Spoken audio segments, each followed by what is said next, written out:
Action, let's go. 저 건물을 찾으러.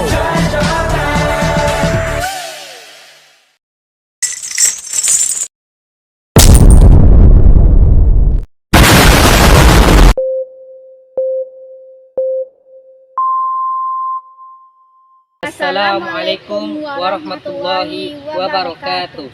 Baiklah, perkenalkan, nama saya Renda Saputra dengan NIM 2430103057 dan rekan saya Uswato Nasana dengan NIM 2430103072. Kami dari kelompok 3 akan menyampaikan materi tentang fungsi-fungsi perencanaan pendidikan. Baiklah, saya akan menjelaskan materi yang pertama, yaitu konsep dasar fungsi perencanaan pendidikan. Perencanaan pendidikan adalah proses sistematis dalam menetapkan tujuan, kebijakan, serta langkah-langkah untuk mencapai hasil pendidikan yang optimal. Perencanaan pendidikan adalah sebuah proses yang rasional untuk membuat keputusan dalam rangka mencapai tujuan tertentu dengan mempertimbangkan sumber daya yang tersedia. Perencanaan pendidikan yang pertama, prediktif. Perencanaan berfungsi untuk memprediksi kebutuhan pendidikan di masa depan. Yang kedua, adaptif. Memungkinkan sistem pendidikan untuk beradaptasi dengan perubahan sosial, ekonomi, dan teknologi. Yang ketiga, koordinatif. Menyelaraskan berbagai elemen dan sistem pendidikan termasuk sumber daya manusia, finansial, dan infrastruktur. Yang keempat, evaluatif. Menyediakan mekanisme untuk mengukur efektivitas kebijakan dan program pendidikan yang telah dijalankan. Baiklah, yang selanjutnya, materi penerapan atau penggunaan fungsi perencanaan pendidikan. Yang pertama, penerapan fungsi prediktif. Yang kedua, penerapan fungsi adaptif. Yang ketiga, penerapan fungsi pengendalian. Yang keempat, penerapan fungsi koordinasi. Yang kelima, penerapan fungsi efisiensi dan efektivitas. Baiklah, saya akan melanjutkan materi selanjutnya, yaitu model penyusunan fungsi perencanaan pendidikan. Adapun model penyusunan fungsi perencanaan pendidikan itu yang pertama yaitu model rasional dan komprehensif. Model ini mencakup pada pengumpulan data yang luas dan analisis mendalam untuk menyusun perencanaan yang paling optimal. Adapun yang kedua yaitu model intermental, yaitu menekankan perubahan bertahap dan evaluasi berkelanjutan.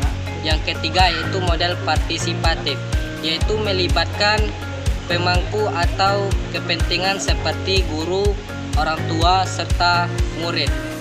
Yang keempat itu model berbasis data, yaitu menggunakan teknologi dan analisis statistik untuk menyusun perencanaan pendidikan berdasarkan tren dan kebutuhan yang ada. Yang kelima yaitu perencanaan pendidikan berbasis tujuan model. Ini menekankan pada penentuan tujuan pendidikan yang jelas dan terukur.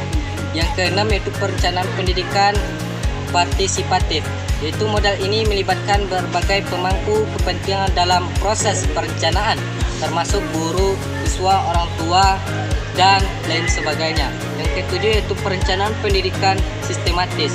Model ini menekankan pada pendekatan yang sistematis dan terstruktur dalam proses perencanaan pendidikan.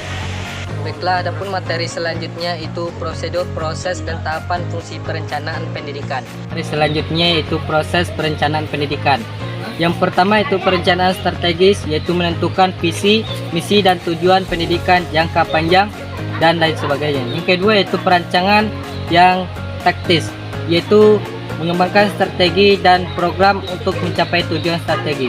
Yang ketiga yaitu perencanaan operasional, yaitu menyusun langkah-langkah konkret yang harus dilakukan dalam pelaksanaan pendidikan. Yang keempat yaitu evaluasi dan penyesuaian, yaitu menilai efektivitas program pendidikan dan melakukan penyelesaian jika diperlukan.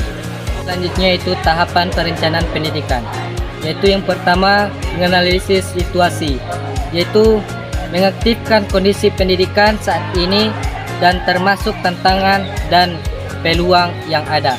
Yang kedua itu perumusan alternatif kebijakan, yaitu mengembangkan berbagai alternatif solusi untuk meningkatkan sistem pendidikan. Yang ketiga yaitu pengambilan keputusan, yaitu memilih kebijakan yang paling sesuai berdasarkan evaluasi dan alternatif yang telah dibuat. Yang keempat yaitu implementasi perencanaan, yaitu melaksanakan kebijakan yang telah dipilih dengan memastikan alokasi sumber daya yang tepat.